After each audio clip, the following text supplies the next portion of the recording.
Hello everyone. तो जैसा कि हमने लास्ट एपिसोड के एंड में देखा था कि उन लड़कियों में से एक लड़की जिसका नाम वानशिंग होता है उस टेस्ट बोर्ड पर अपना हाथ रखती है तो वो बोर्ड चमकने लगती है। अब आगे हम देखते हैं कुछ और बंदे भी वहां आते हैं जिन्हें देख वो हाय कहता है। ये तीनों भी स्टार पैलेस से हैं।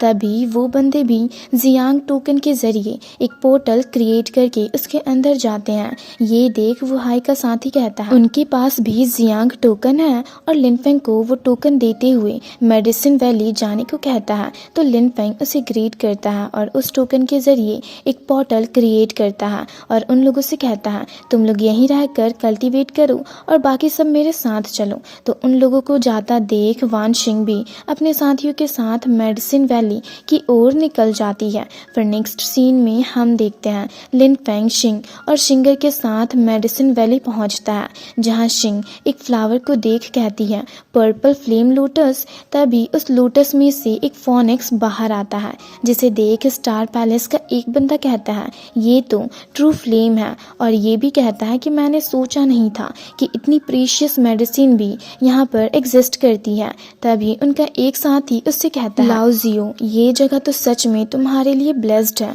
तो दूसरा बंदा कहता है हाँ, जब हम पहली बार यहाँ आए थे तब तुम निर्वाणा रिलम के 9th लेवल में पहुंच गए थे और अगर ये लोटस तुम्हें मिल गया तो पक्का इस बार तुम ट्रांसीडेंटल रिलम हाफ स्टेज तक पहुंच जाओगे। जिस पर लाओजियो उन दोनों से कहता है ब्रदर्स तुम दोनों मेरा इंतजार मत करो कि मैं इससे रिफाइन करूं। मैं तुम दोनों के साथ आर्टिफैक्ट पैलेस चलूंगा और तब तक वेट करूंगा जब तक तुम लोगों को तुम्हारा आर्टिफैक्ट नहीं मिल जाए। उसके बाद हम तीनों एक साथ रिफाइन करेंगे।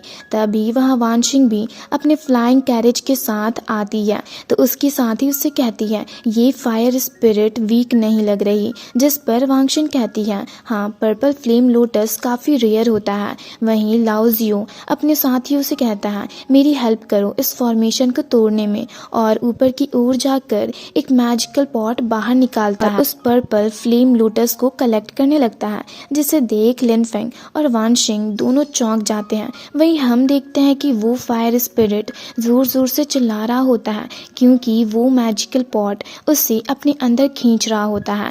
जिसे देख शिंग कहती है ये magical pot actual spiritual consistence को जन्म दे सकती है और अकेले ही इस फायर स्पिरिट से फाइट कर सकती है। और लिनफेंग से कहती है तो तुम कोई एक्शन क्यों नहीं ले रहे हो।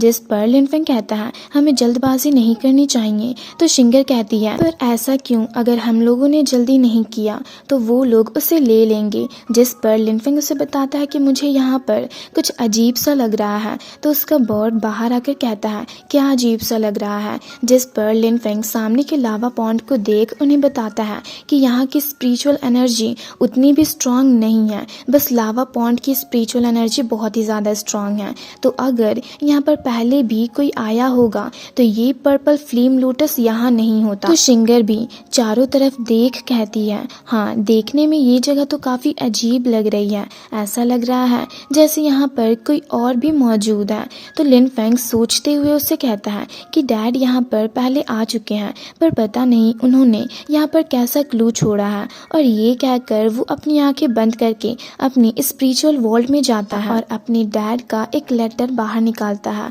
और उसे पढ़ने लगता है। दूसरी तरफ उन लड़कियों में से एक लड़की वानशिंग से पूछती है अब हम क्या करें। तो वानशिंग उसे बताती है कि लगता है उस लावा पॉन्ड में कोई मिस्टीरियस फोर्स छुपी हुई है। जिसे सुनकर वो लड़की चौंक कर कहती है मिस्टीरियस फोर्स, पर मुझे ये रियलाइज क्यों नहीं हुआ। तो दूसरी लड़की उसे बताती है कि अब वानशिंग ने तियान यांग डिवाइन बॉडी को हासिल कर लिया है जो फ्लेम्स पावर के लिए बहुत ही ज़्यादा सेंसिटिव होती है, इसलिए उसे पता चल गया और तुम्हें नहीं। वहीं दूसरी तरफ हम लिनफेंग को उसके स्पिरिचुअल वर्ल्ड में देखते हैं जहाँ वो अपने डैड का लेटर पढ़ रहा होता है जिसमें लिखा होता है कि एक बार मैं मेडिसिन गार्डन गया था तो वहाँ पर लावा पॉन्ड में पर्पल फ्लेम लोटस मौजूद था जिससे एक एविल डीमन फोनिक्स गार्ड करती थी। तो मैंने अपनी पावर्स के जरिए उसके सोल्स को डिवाइड करके उनमें से एक को खत्म कर दिया। जिसे सुनकर लिनफेंग हैरान होकर कहता है इसका मतलब एक बार मेरे डैड ने इस एविल डीमन फोनिक्स को मार दिया था। और ये कहकर वो अपने स्पिरिचुअल वर्ल्ड से बाहर आकर उस मैजिकल पॉट को देखने लगता है जो उस फायर स्पिरिट फोनिक्स को अपने अंदर खींच रही होती है। जिसे देख लाओ लाओ जियो को लगता है कि वो जल्दी ही कामयाब होने वाला है, पर तभी उस लावा पॉन्ड में एक हलचल होती है और उसके अंदर से एक बहुत बड़ा सा एविल डीमन फोनिक्स बाहर आता है, जिसे देख लाओ जियो की आंखें खुली की खुली रह जाती है। तभी वो एविल डीमन फोनिक्स अपनी पावर्स का यूज करके लाओ जियो के मैजिकल पॉट को एक ही झटके में डिस्ट्रॉय कर देता है और एक स्ट्रॉन्ग स्पिरिचुअल एनर्जी रिलीज करते हुए लाओ जियो को भी अपनी ओर खींचने लगता है। ये देख लाओ जियो अपने साथियों से मदद मांगने लगता है, तो उसके साथी जैसे ही उसकी मदद के लिए आगे बढ़ते हैं कि तभी वो एविल डीमन फोनिक्स लाओ जियो को निगल जाता है और एक स्ट्रॉन्ग ऑरा रिलीज करता है। ये देख लाओ जियो के साथी हैरान होकर उस एविल डीमन फोनिक्स को देखते रह जाते हैं, जिनमें से एक बंदा कहता है ये डीमन फोनिक्स तो बहुत ही ज्यादा स्ट्रॉन्ग है, जिसका हम दोनों कुछ नहीं कर सकते। और ये कहकर वो दोनों डर कर वहां से भागने लगते हैं, जिसे देख वानशिंग भी अपने साथी से कहती है देखा मैंने कहा था ना कि यहाँ पर जरूर कुछ गड़बड़ है। तभी वो एविल डीमन फोनिक्स लाओ जियो के साथियों को भागता देख उन पर फायर बॉल्स के जरिए अटैक कर देता है, जिससे वो दोनों घायल होकर दूर जा गिरते हैं। साथ ही उसके अटैक से लिनफेंग भी पीछे की ओर चला जाता है। ये देख उसका बर्ड उससे कहता है मास्टर यहाँ पर तो हमारे लिए जाल बिछाया गया था।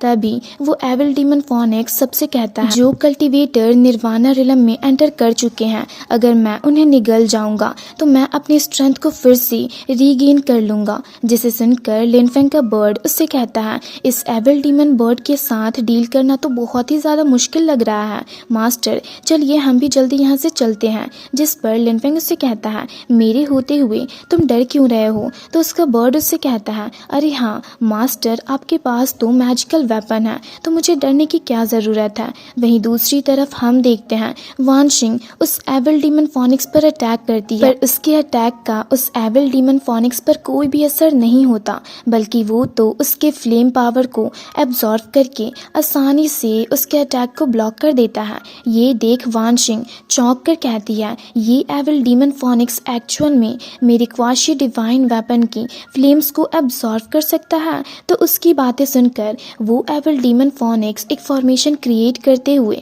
उनसे कहता है तुम्हारी पावर्स भी काफी अच्छी है, अगर तुम्हारे पास और कोई वेपन्स या टेक्निक्स हैं तो उसे भी यूज करो। और काफी सारे फायर बॉल्स के जरिए उन पर भी अटैक करता है, जिसे देख वानशिंग की एक साथी अपनी पावर्स का यूज करती है और एक बड़े से मैजिकल हैंड के जरिए उस एविल डीमन फोनिक्स पर अटैक करती है, जिसे देख वो एविल डीमन फोनिक्स कहता है ये तो टोंग तियान रिलम की पावर्स है। तभी वो मैजिकल हैंड उसे पकड़ लेता है, जिससे एक पावरफुल ऑरा रिलीज होती है और वो डीमन बर्ड नीचे जा गिरता है। ये देख शिंग कहती है ये अटैक तो टोंग तियान रिलम के कंपैरेबल है, पर ये एविल डीमन अभी भी खत्म नहीं हुआ। वहीं ये देख वानशिंग की एक साथी कहती है ये अभी भी नहीं मरा। तभी वो एविल डीमन फोनिक्स फिर से अपीयर होता है और उन सब से कहता है आज तुम सब मेरा खाना बनोगे। तभी वानशिंग उस पर अटैक करते हुए कहती है तुम ज्यादा ओवर कॉन्फिडेंट हो रहे हो, पर वो एविल डीमन फोनिक्स उसके अटैक को ब्लॉक कर देता है। तभी एक पोर्टल के जरिए वानशिंग यिंग वहां आती है, जिसे देख वो एविल डीमन फोनिक्स कहता है तुम्हारी ब्रीथ तो काफी स्ट्रांग लग रही है, अगर मैं तुम्हें खा लूं तो मेरी स्ट्रेंथ काफी ज्यादा रिकवर हो जाएगी। और उसके ये कहते ही ये एपिसोड यहीं पर खत्म होता है। तो अगर आप लोगों को ये वीडियो अच्छी लगी तो वीडियो को लाइक और चैनल को सब्सक्राइब कर दें।